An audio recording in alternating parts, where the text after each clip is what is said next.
Very good. Thank you very much for the kind introduction. We have another couple of people joining us who are helping us, and we have many of the students here that are working with us that also make important contributions to what we are doing. And the students from the FH Technikum are also going to talk about the game a little bit that we have developed. But let's get started. I want to talk, or we want to focus on the role of computer games in fostering children's mental health. And incidentally, it's Child Mental Health Awareness Week this week, and that's a nice part. And here's again the panelists, and I want to thank Bruce Homer, one of the advisors of Megan, who couldn't come here today from NYU, and also Lizzie Hayward, one of his PhD students, and Alexander Hoffman from the FH Technikum, the game engineering and design master program director, who also couldn't be here. And I appreciate the invitation to talk here by Jörg, Fares, and the Game with a Purpose Verein. But what we really want to focus on, or what is at the heart what we are doing, is the issue of child mental health. Globally, we know that from surveys around the world, we know that 1 in 8 children suffers from a mental health problem that impairs their functioning, their everyday functioning. So we can speak here of a burden of mental illness.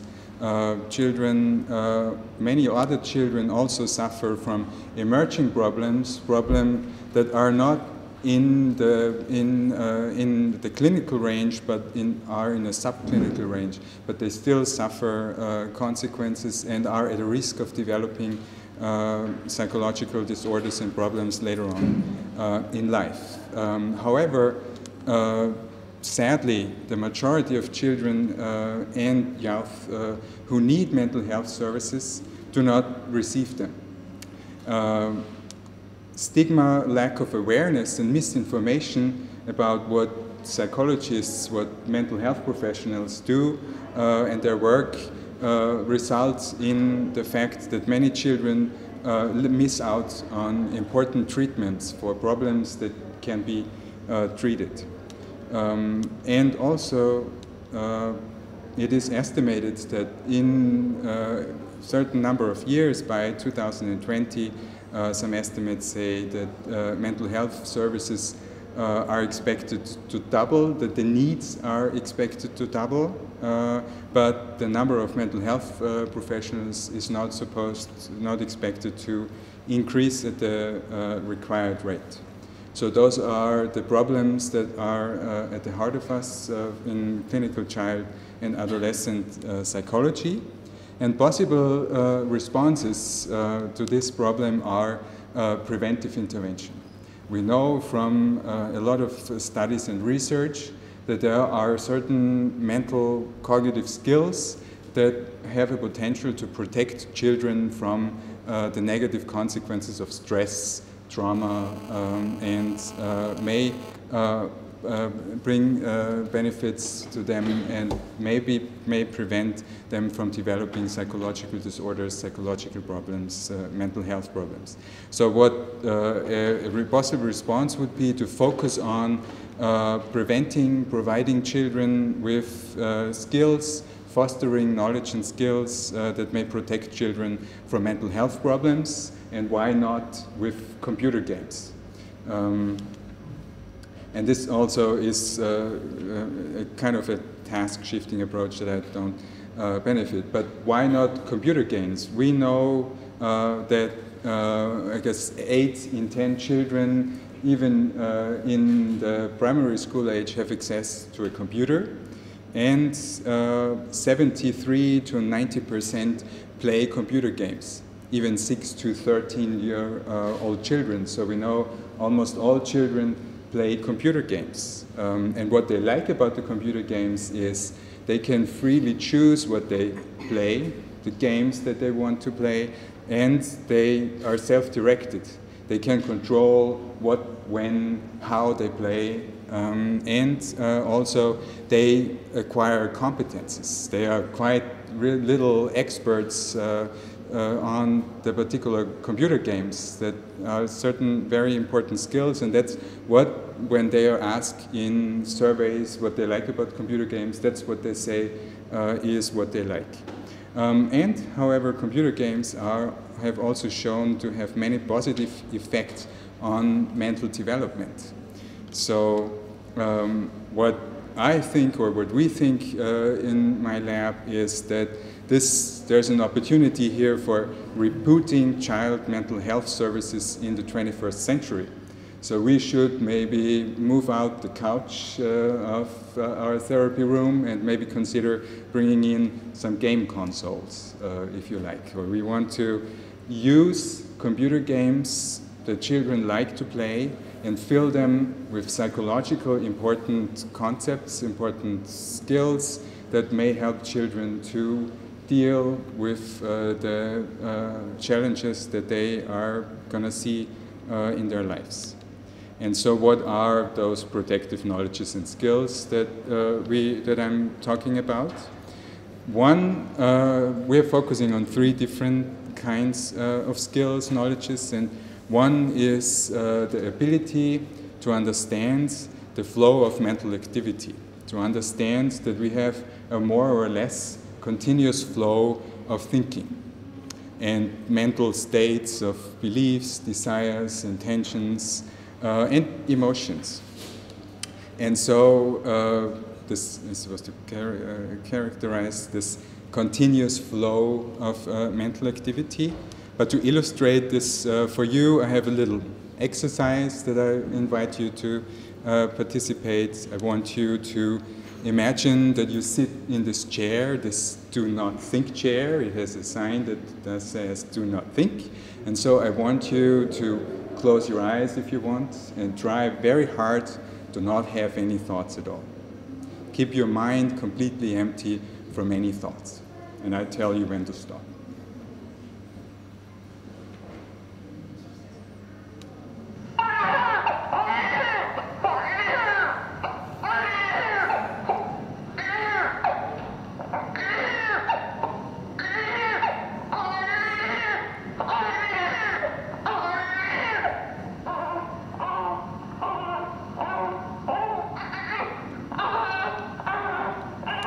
Okay, so what were you thinking about? Or did you really not have any thoughts? Maybe if you're a real great yoga exerciser, you managed to keep your mind free for this long period, but more than likely, and that's what the founder of American psychology, William James, already told us almost 100 years ago, there's a stream of consciousness, or I like to refer to it as a flow of consciousness. So you can't stop this for very long, maybe just the blink of a moment. And it's not that you can say, I'm not going to think for the next hour or 2 or for the entire day. That would be nice sometimes, but that's not the way how our mind works.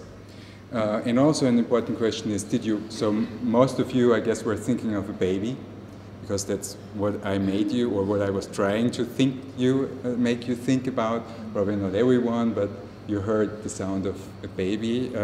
But the question is, did you want to think about it? And do you realize that you did not want to think about it, that me playing the sound made you think about it to some extent? So it was not voluntary, completely voluntary for you to think about this. And we find in the psychological literature that there's a typical development in what children understand about this flow. Quite early in preschool age, children understand that people have certain mental states. So they realize that a person might act in a certain way because he or she has a certain belief about the situation.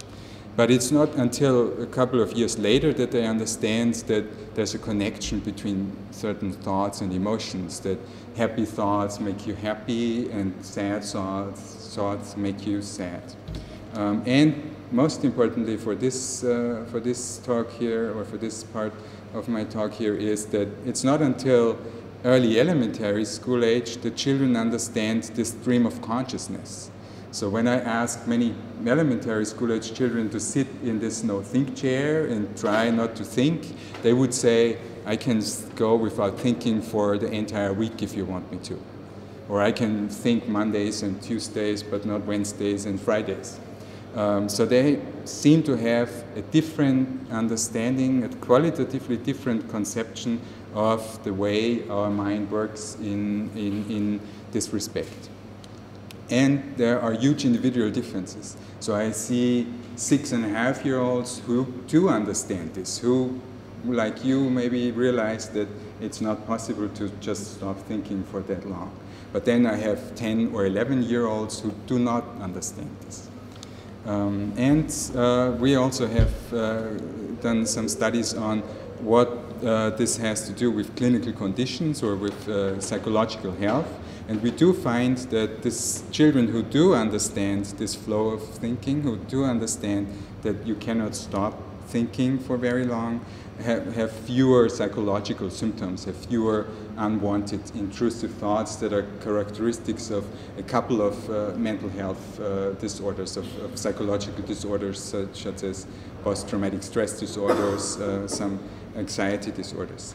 And from this, putting this together, we thought, well, since this seems to be protective for children to be able to understand this, it may be important to try to facilitate children's understanding the flow of mental activity. And we were thinking quite hard to come up with an idea here to how to improve this. And Gabriela Markova, my postdoc in my lab, she had this great idea that we could do some kind of quasi-neurofeedback.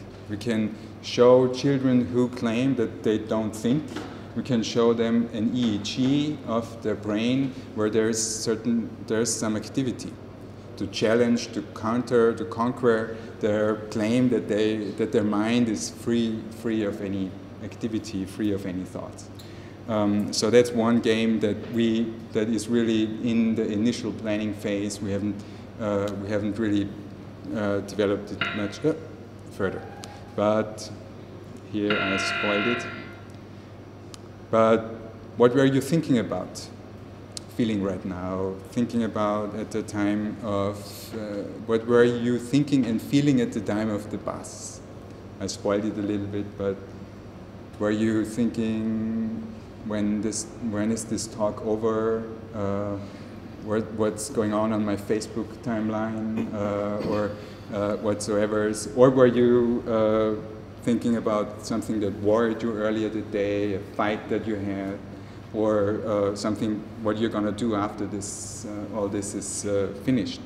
So that's another important aspect that we are focusing on, that we're going to talk a little bit more about today. We are interested in emotion understanding, emotional awareness.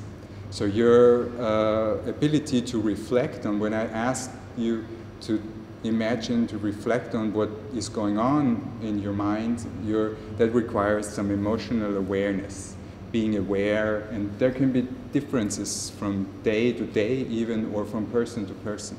One person is highly aware of what is going on, where in other times you're very stressed and you don't pay much attention to what is going on. And that's another important skill that we are focusing on. And we have, there's also psychological literature around this that distinguishes between 3 different components of this ability of emotion understanding. Understanding the external causes of emotion, understanding that having a friend move to another city may make you sad, or getting a nice, cool, the iPhone 5, even if it's not out yet, would make you highly excited, highly happy, for instance. So that's one component that children typically understand, master at the preschool age, and again, a couple of years later, they understand that there is something mental about emotions.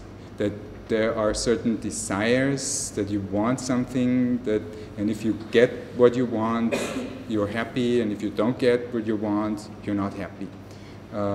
Or that if you have a mistaken belief about something, if you think you get the coolest gaming computer for Christmas, and you get a pair of socks or something, you're disappointed. And that's another aspect of emotions, that your cognitions or your beliefs may influence, and also the possibility of hiding emotions. And there's a third aspect of emotion, the reflective aspect, the ability to understand that, for instance, that there's some control over emotion, or that sometimes you feel like not just one kind of emotions. You may be sick at home and maybe sad because you're sick and you feel terrible, but you may also be a little bit happy because you don't have to go to work, or don't have to do the chores at the house or something. And that's another important component. And there are again individual differences here. We see some children at a young age who are better here, but older children who are not.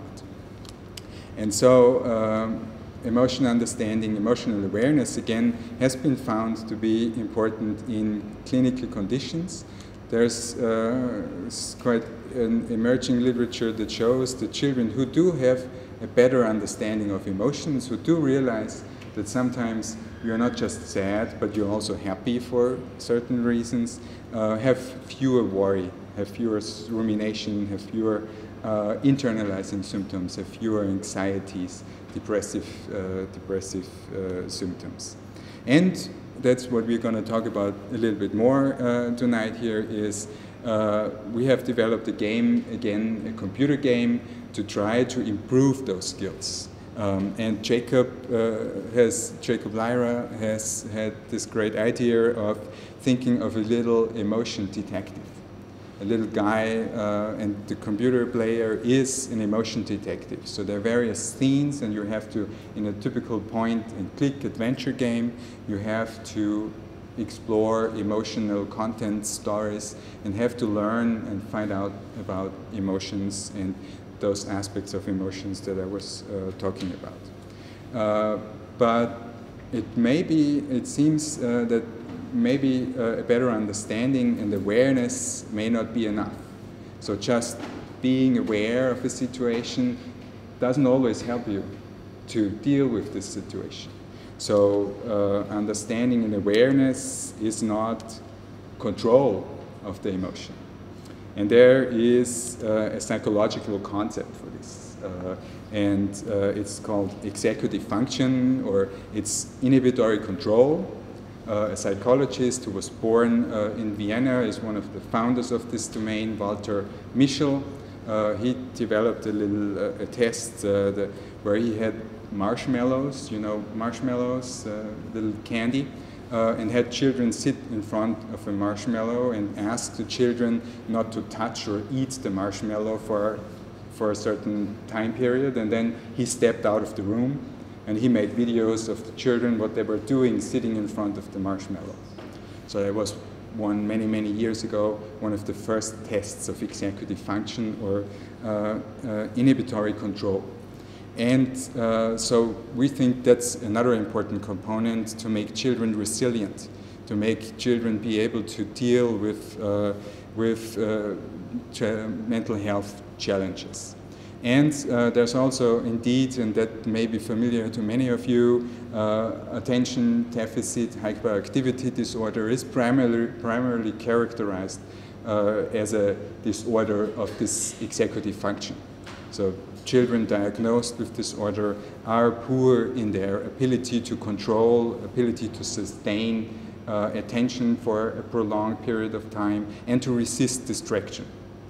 And there's also more evidence, psychological studies show that good executive functions are associated with fewer internalizing, externalizing problems, fewer anxieties, depressive symptoms, and fewer acting out, fewer tantrums, if you like. And it's also that that good executive functions are associated with better mental health and physical health. There's indeed some evidence that people with good executive functions as children are those who are better off in a better physical shape when they are adults. And that's what we have almost managed to finish a game that is designed to foster executive functions, where the idea is the player is a little alien ranger that is supposed to take care of the aliens in the outer space and is supposed to feed the aliens with certain types of food. So some aliens are hungry, some aliens are thirsty, and so he has to feed the aliens with pizza or juice. But we're going to hear, I think, quite a bit more from Megan here about this game, who has designed this game. So it's really her baby, and we have programmers from the FH who have taken the baby further to program to making it in a game. So what I'm suggesting here for child mental health services in the 21st century, if you like, is to take children who do have a risk of experiencing trauma or adversity, children who are socioeconomically disadvantaged, or children with mental, physical health issues, children who are at risk of developing symptoms, and look if their symptoms, if they have psychological problems, and if their symptoms are in a clinical range or in a subclinical range. A clinical range would mean they meet the diagnostic criteria for a disorder, or if it's not quite a disorder, but in a subclinical range, and especially for those children who do not have a full-blown disorder, it may be especially beneficial to try to prevent this, to help foster those children's abilities with computer games like the games that I briefly mentioned. Okay, and here is our lab at the University of Vienna, the Child and Adolescent Mental Health, the Clinical Child and Adolescent Psychology working group, and we work on computer games, and we also have an ambulance, or not an ambulance, a clinic, if you like, where we want to look at psychotherapy, look at treatments, and transforming psychotherapy, so it's also transportable in clinical practice, and it's also suitable for the 21st century. Thank you, and I want to Megan to go on and tell you a little bit more about the game, the executive function game.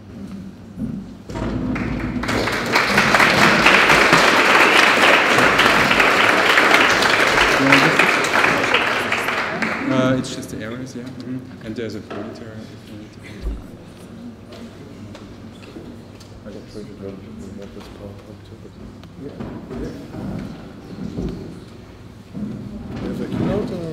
So many. I will help you. Is it Keynote or PowerPoint? It's a PowerPoint. So that's it. So there's the play button. Presenter view? Okay. I'm just not sure if this is going to work, so just check it out. Great, thank you.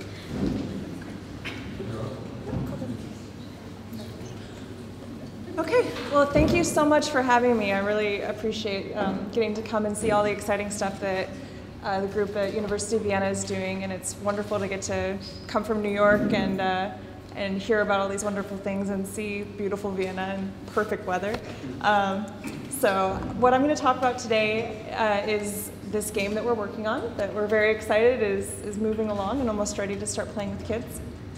And we're calling it at the moment, in our lab in New York, Space Ranger Lunch Launch. So if we think of a better title, let me know, but that's it for now. I'm here as part of the Games4 Learning Instute, which is a group of, I believe we're at 7 universities, and we just went global recently, so there might be actually 8, I'm not sure. But basically this is a group of faculty members who are all working in the design and research of games for learning. And you can see kind of some of our colleagues here. I'm from the NYU group, so that's who I'm working with. And here's all of them. And this group started as a response to a national crisis in America in education, specifically in what we're calling STEM education. So that's science, technology, engineering, and math. And we're finding that there's a lot of problems in children learning these skills. And so in response to the same types of statistics that you heard earlier about how many kids are playing video games, I think that may even be a little bit higher in America up in the 90s. We've decided to kind of focus on using games and designing them specifically with learning in mind. So what we're really looking at the Institute is design patterns for game learning. So we always want to try to connect game mechanics and how you're playing a game to what the learning goals are within the game. So this means that you're never going to have instances in our research where there's a completely unrelated action in a game to some type of learning. We don't want to see kids getting kind of drilled with math problems and then suddenly as a reward getting to go play games. We really want to make the math learning part of the game.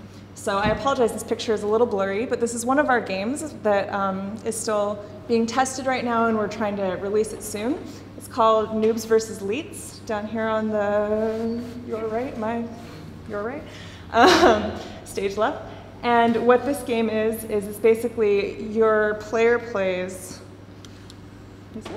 a little noob who has lost his friend and his friend has been jailed up. And so we're teaching children to use geometry skills and learn about different angles and how they can be solved within the context of other problems to unlock different areas of the maze and get their friend to safety out of the cage.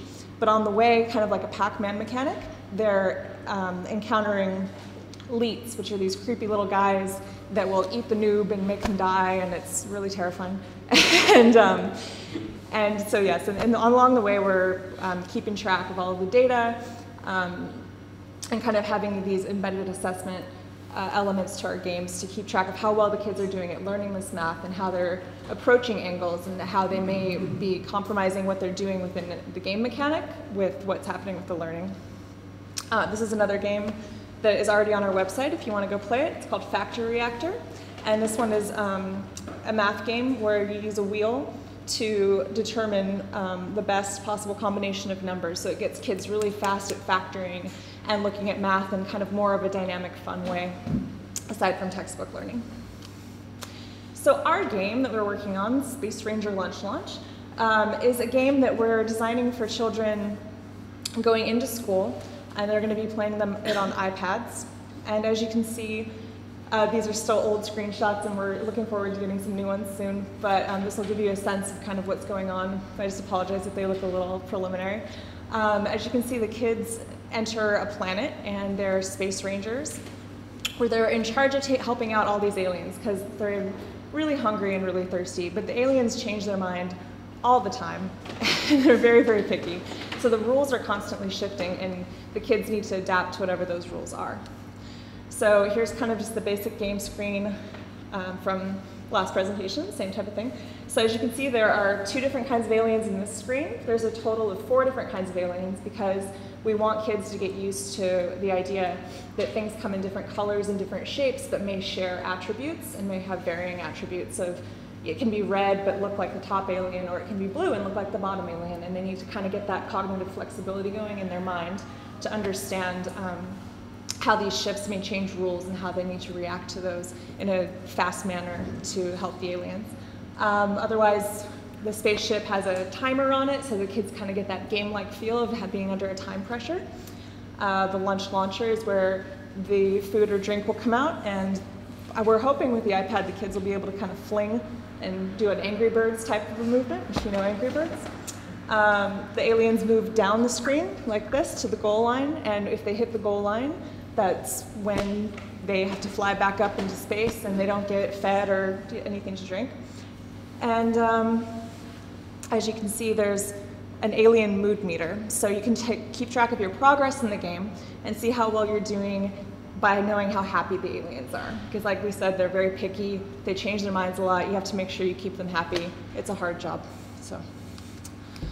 So just to kind of expand on what you've already heard a little bit about executive functioning, we, when designing this game, focused on 3 kind of common target functions within executive functioning, and that's shifting or task switching, like we already kind of talked about, updating and monitoring different rule sets in your mind and different skills, and inhibition, which is the same thing as Walter Michel's marshmallow test.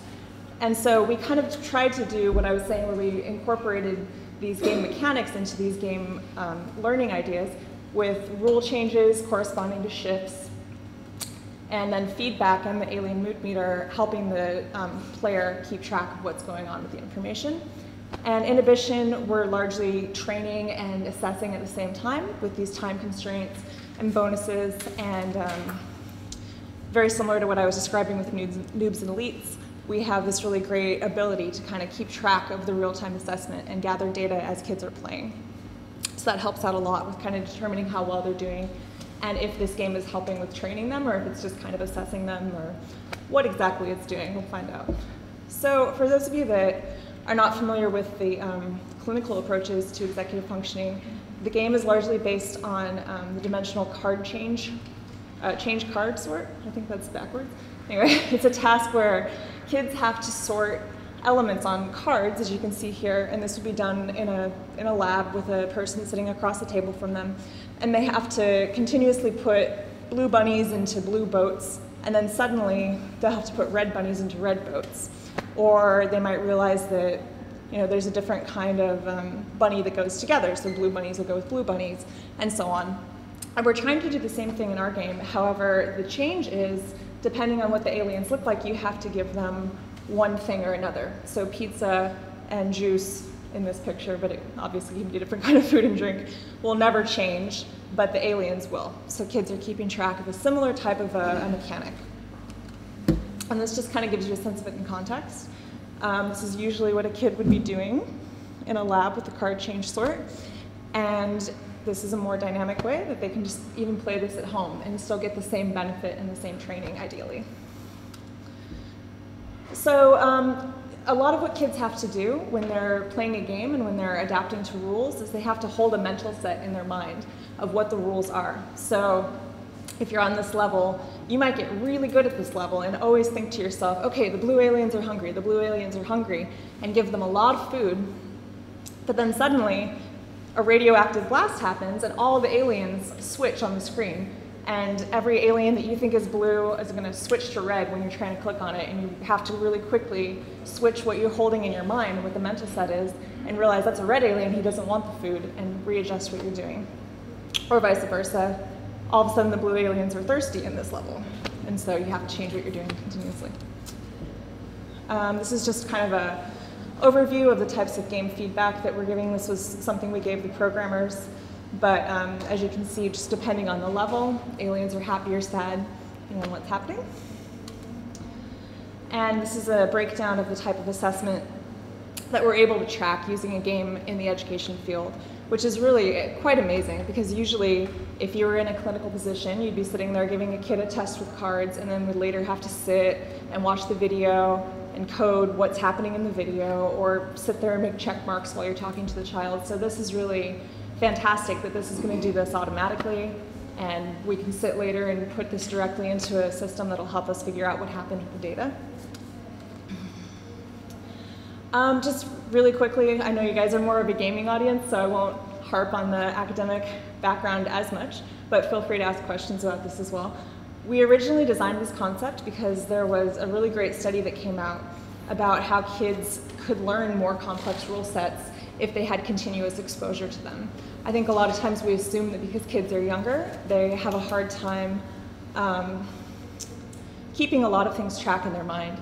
But this study found that actually you could improve inhibitory control, and this idea again with the marshmallows and everything, if the kids were increasingly exposed to this. So we're thinking a venue like gaming is fantastic because kids will voluntarily expose themselves to a game over and over and over again, and you can hopefully help them with their cognitive skills.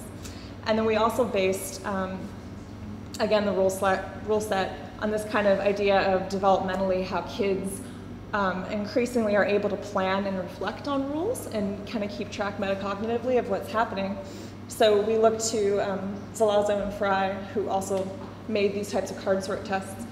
We looked to their evidence of structures of rules and how much kids were able to hold in their mind. So a lot of what we're testing as these levels get harder and harder will be how well kids will be able to keep up with rules, and with more training if they're able to do that in a better way.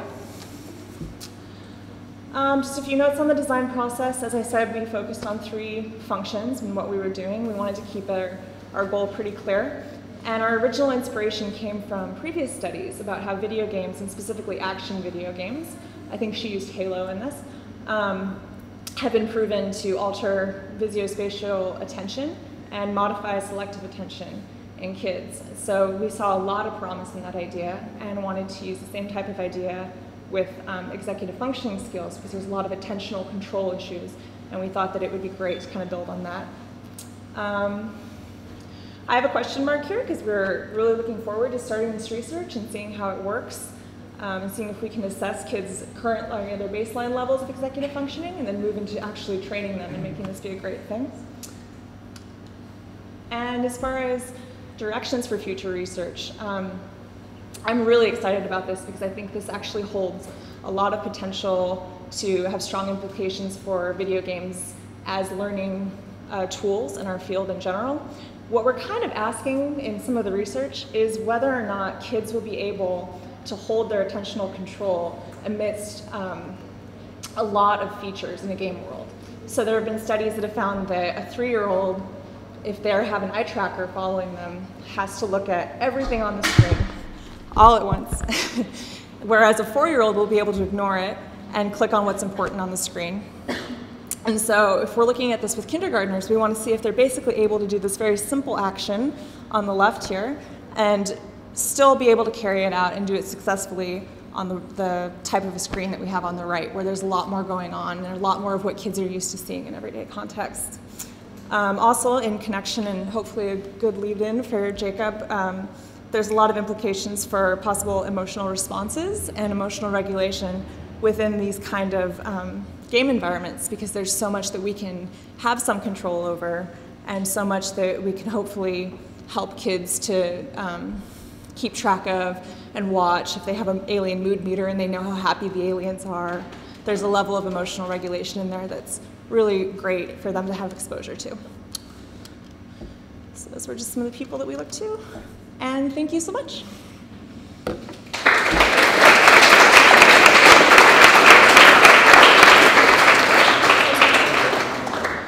So I think we can actually show you a quick demo of the level we have of the game.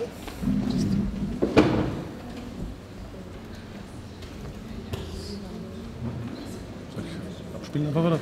Ja, nochmal zurück. Und passieren ist der Leertaste. Mit der Leertaste, genau. So.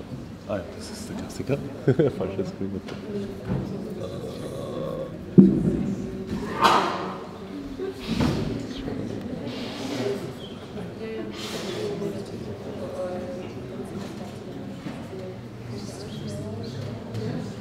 Ich muss einfach aufziehen, oder statt wenn es nicht Fullscreen ist?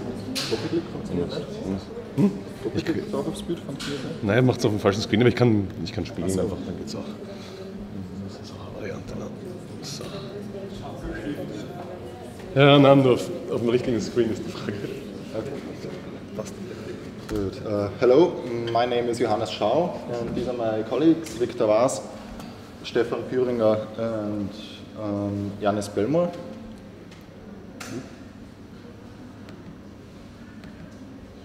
So I'm sorry.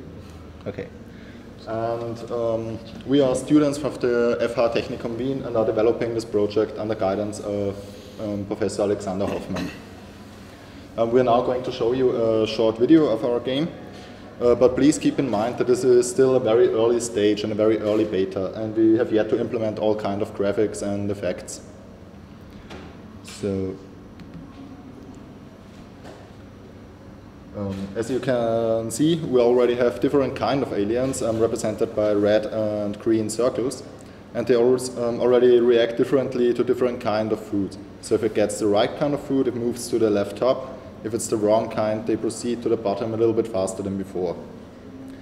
And we did this using HTML5 and the JavaScript library Lime.js, which is based on Google's JavaScript optimization closure. And the reason we did this is that now you can play our game on all kind of devices. You can play it on the PC using Internet Explorer, Google Chrome, Firefox, or you can play it on your mobile devices like iPhone, iPad, Android smartphones, or Android tablets. And there you can even install it as a web application. So you'll be able to play it offline and won't have to connect to the internet. Okay. So this was a little bit to the technical background. Thank you very much.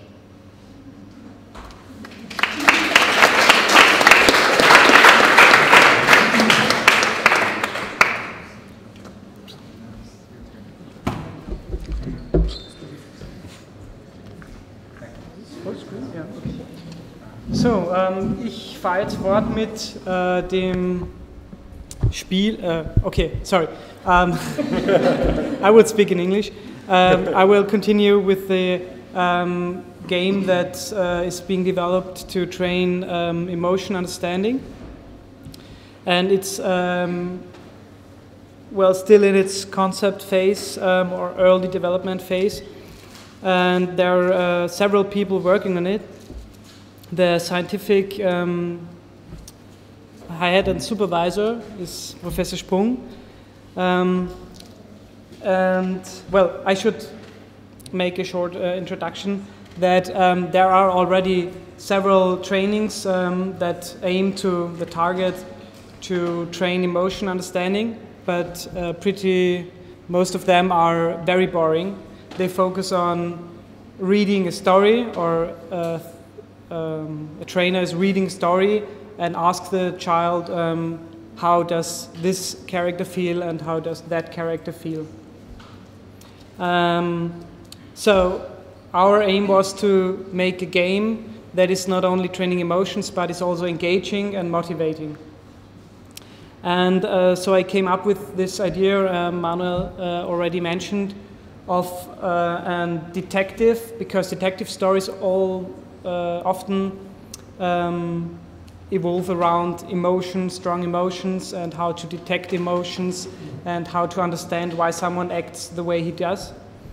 And made this short draft with the bit strips, but yeah, it soon became clear that I can't do it alone. And so there were 4 diploma students who were interested to develop this kind of game. And so they are really doing the main work, and they are doing the development and the story and also the game design. And 2 of them are here. Sorry, I didn't see. So all 4 are here, and they really have done a great job so far, because it is so much more work than we had all thought before. And then we have also Megan and Fares, who help us with the game design aspect. We have the programmers from the FH Technikum, also from Professor Hoffmann, who are doing the programming part, and hopefully some artists will also join us. So just a quick premise that most trainings are only about recognizing emotions, but that really can't be the goal, because there is so much more about emotions and about understanding emotions. So it's not only about seeing that this face shows, for example, happiness, but also to understand why someone feels sad, or that someone might show sadness, but inside he feels joy because, yeah, he doesn't want the other one to show his real emotion. And just that you know a bit of the background, the theoretical background, Manuel already mentioned some of it. The game will incorporate 9 components of emotion understanding that are scientifically well grounded. So one is the recognition of emotion. That's not very interesting.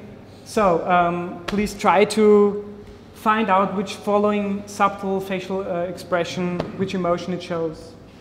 So we see a typical emotion like we see in everyday life, not exaggerated. So that's the main problem with most tests. They use really exaggerated stimuli. Yeah, there's the reminder component. So we have this girl, and suddenly she reads something about an island in the sun, and she's reminded of her last holiday, and then suddenly she feels happy. This would be the reminding component of emotion understanding. Or we have the cause. There's this nice boy and this bunny, and then suddenly the dog comes along, and then the boy's crying because the bunny is the bunny fled. And yeah, and we have also students here who did this, right? Yeah. So then we have the belief component. For example, we have this bunny, which for some odd reason doesn't have eyes and a mouth. And he looks at this carrot, and behind the bush there is the fox. So how would the bunny feel? What would you think? Just can anyone give me an answer? Happy, yeah, right. So he wouldn't feel fearful because he doesn't know that the fox is behind the bush, but he would be still glad. Even though we know that he's in a dangerous situation, doesn't mean that he also knows it. So the desire component is just a simple equation that different people like different things. And also, because they like different things, these things elicit different emotions in them. We have this man who looks like he has everything under control, but maybe some Freudian, I don't know. But inside he really feels sad for some reason, I don't know, because he has to speak before so many people. Okay, morality is a very high level kind of emotion contextual thing. Would be that a boy maybe broke something and he thinks about maybe I should tell mom, and then he says no, it's nothing, but yeah, deep inside it makes him feel bad, and maybe he would feel better if he would tell her. Emotion regulation, pretty straightforward, but maybe one of the most difficult things, and it also ties very much into executive functions, would be how to regulate my own emotions, and this can be done in several ways. For example, if I'm angry, maybe the best way is to just get physical activity until I'm exhausted. I mean, this helps for me, at least. And if I'm sad, maybe it's best to seek social support. And and then we can also always go on an epic quest, and Skyrim would be the perfect example, and battle dangerous dragons and then feel really good. It helps. So, and mixed emotions, not to forget, that it's not only, we don't only feel necessarily one emotion, can also be that some situation makes us anxious, but also happy. This would be maybe a perfect example, because in the same time I'm anxious, but in the same time I'm happy that I have the opportunity to speak before you. For example, there is a nice project made by a master's student on the Technical University. Sorry, I don't recall his name and I forgot to put it there. Oliver Spindler. Okay. He made an application based on a comic book writer who made like a tutorial book to draw comics and how to draw emotions in comics. And with this neat application, you can also mix emotions.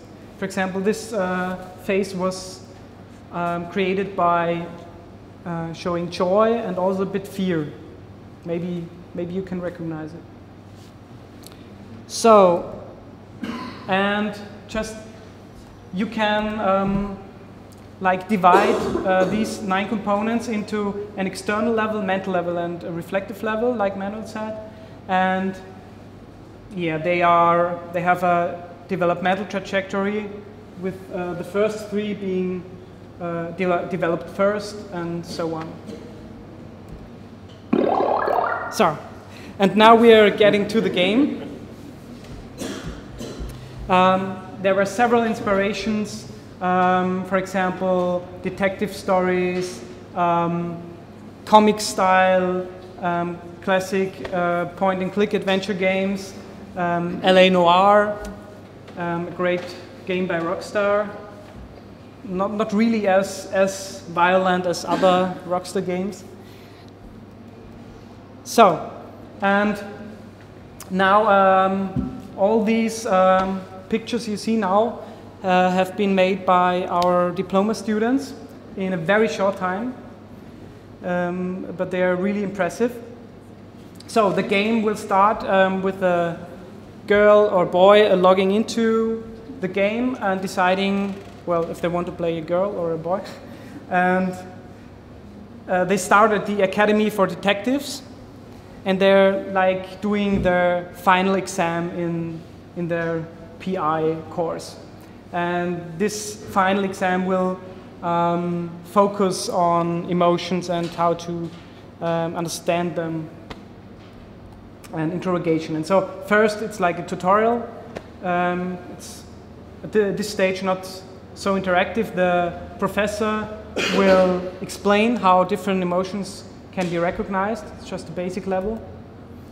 And then there's the test, and the PI2B will have to detect the correct emotion.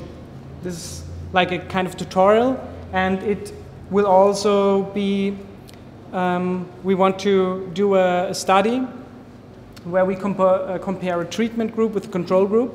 And for the control group, instead of doing nothing with them, which is bad in scientific practice, we will just let them play the first level, which is emotion recognition, like this. But the treatment group will go on with more difficult components. So, and there will be this, which is a bit blurry here, this map where the child can travel from scene to scene, from crime scene to crime scene. This would be like a typical scene where we have a mother, and for example, in one story, her kid ran away, and you have to find out why. And there will many interactive objects, primarily the characters. If you click the person, for example, there will be close-up where you will see her emotions, and you will be able to ask her different things, show her evidence, and see how she reacts. Yeah, and this will also be like a main component borrowed from LA Noire, a notebook where you can keep track of all important evidence and suspects. For example, the Frau Meyer. And then when you have visited all different locations, spoken, gathered all the evidence, which you have to find in the scene by hovering over with the mouse, and yeah, spoken with all the suspects, you will have another game element which is called the case analysis or case reviewing, where you will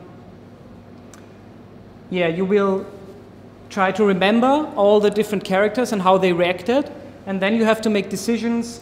Was the reaction appropriate?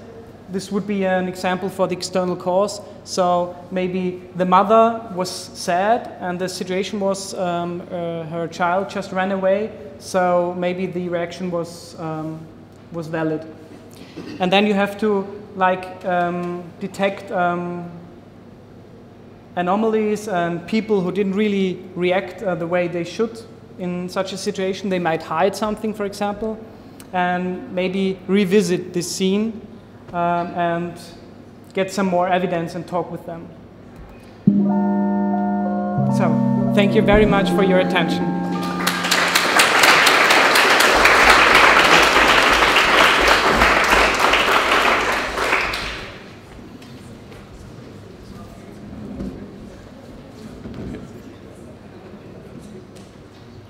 So hi, I'm Faris. I'm afraid we're not going to have as much fun as we have with Jakob. I'm not going to be able to top that. I'm a game researcher, game designer myself, and originally a computer scientist, and at the moment I'm working as a postdoc at the Institute of Design and Assessment of Technology at the Vienna University of Technology. And our institute, and I want to talk a little about the institute I'm working at and how we came to consult in this project. So I'm not very deeply involved, but more in the consulting role on the games design. And I want to talk a little about what we do at the institute and how that fits with designing a game for furthering mental health in children. So we are a multidisciplinary group focusing on design and on the implications of technology on people, and much of our research is focused around people and how people interact with technology and what technology can bring to the lives of people and how it can change things or facilitate things. There are many disciplines like game research myself, and also psychology, informatics, of course, sociology, art, which come together at the Institute and influence our work there.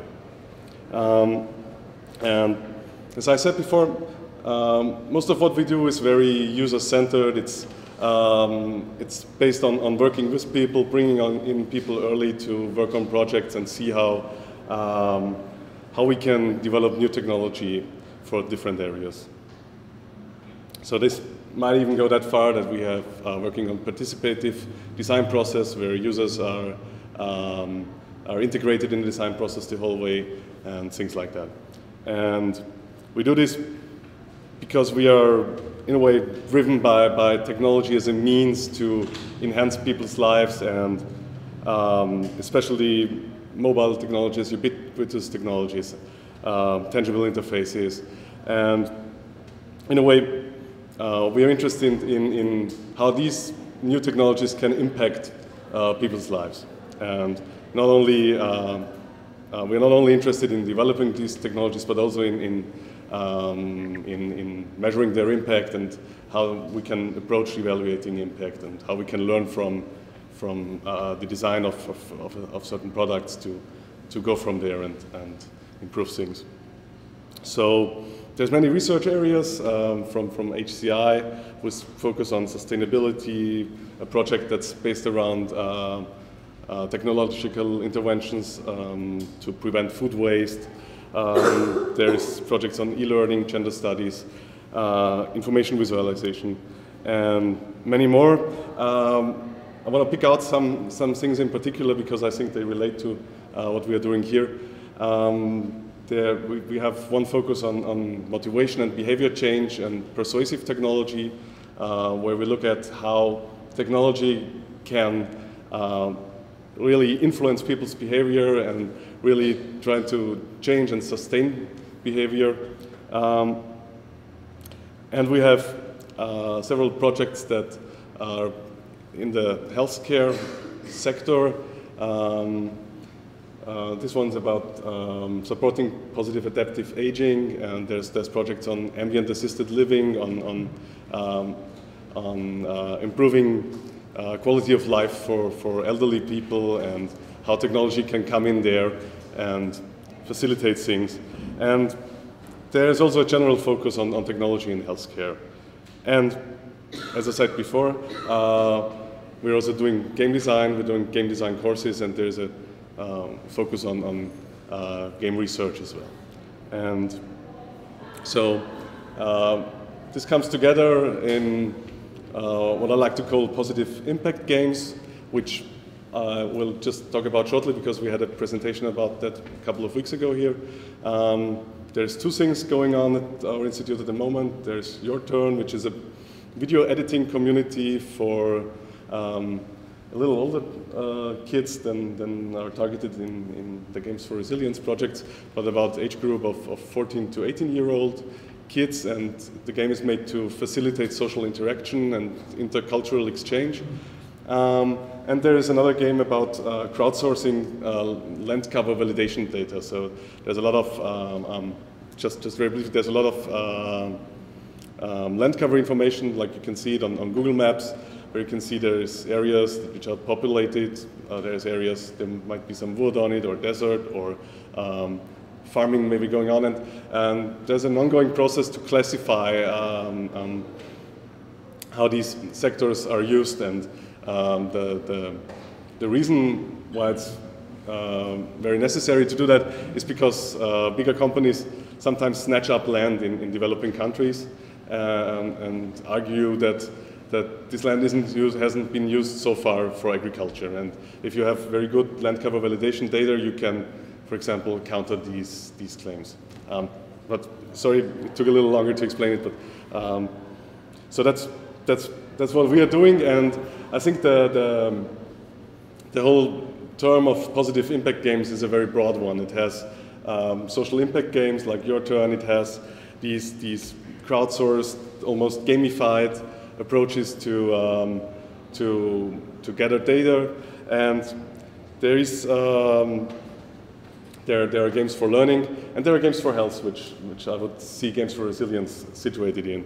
And games for health themselves may have several targets. They may at first be games to raise awareness to health-related issues. For example, to persuade people to follow a healthier lifestyle, to raise awareness to certain illnesses. There are games which are made to facilitate living with an illness, or living with a disability. For example, if you find it hard if you're not very mobile, games that make it easier to communicate and things like that.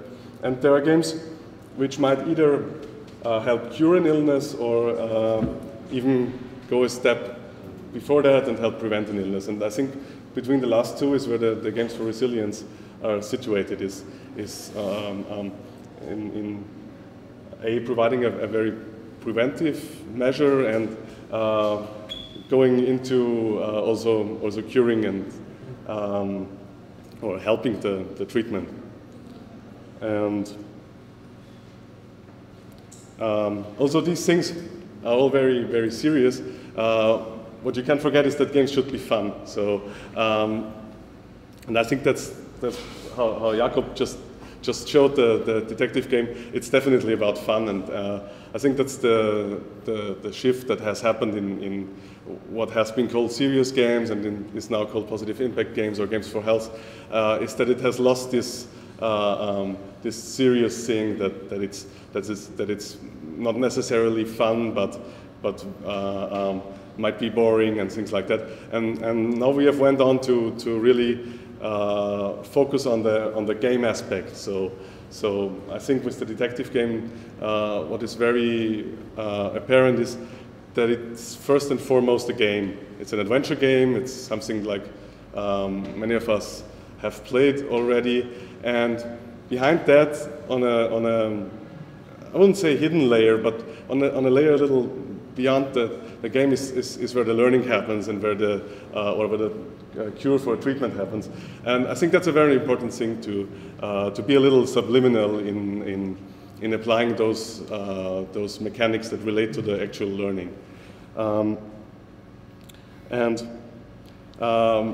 want to talk a little also about designing for kids, because of course if you design for kids, games have to be even more fun, and kids have different attention spans than adults have. So this is a little bit of a mixed bag actually. It's, in a way, kids can be, there's great potential because kids might really immerse themselves into something if you catch their interest. On the other hand, they might also be discouraged a little more easily if something does not appeal to them immediately. So that's something that you have to bear in mind when designing a game for kids.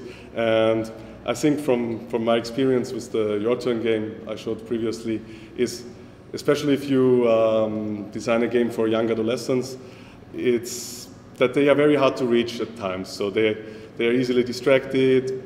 Your game is really competing with a lot of other stuff going on in their lives. It's competing with other games, it's competing with other media, it's competing with their life constantly changing at that time, with other leisure activities, social activities going on. So you really have to find your slot in people's life where you situate your game at. And that's why I would pledge to involve your audience early. That's not only for designing games for kids, but for designing games in general, of course. But what I strongly believe in is that you should take your ideas to children early, talk to them, see what they are interested in, and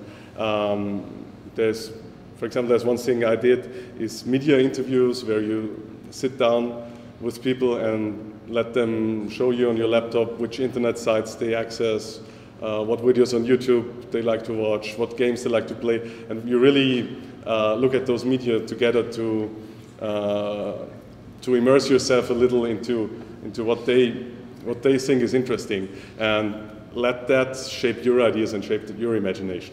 So I strongly believe in that, and I think the detective game at its current stage is something that's also very presentable to children. So I think that's something we should consider next in a ways to have those detective stories just printed out on paper, for example, and just sit together with kids, and you could act as a kind of narrator, for example. So you could play this like you did play pen and paper role-playing games. So you would not necessarily need a digital prototype to go and test it. And that's what the second thing I strongly believe in is testing and iterating. And I think that's something that detective game suits itself very much to do early testing, to go back and iterating on it. And you even might to consider, we might even consider involving children into that process. So there's different possibilities here. You could involve them by letting them draw stories that you might some way integrate as sub-stories. You could take it a step further and create level editing software where you could really have children create levels for the game. So there's many different possibilities to do this user involvement. Well, I'm looking forward to continue working on it, and thank you for your attention.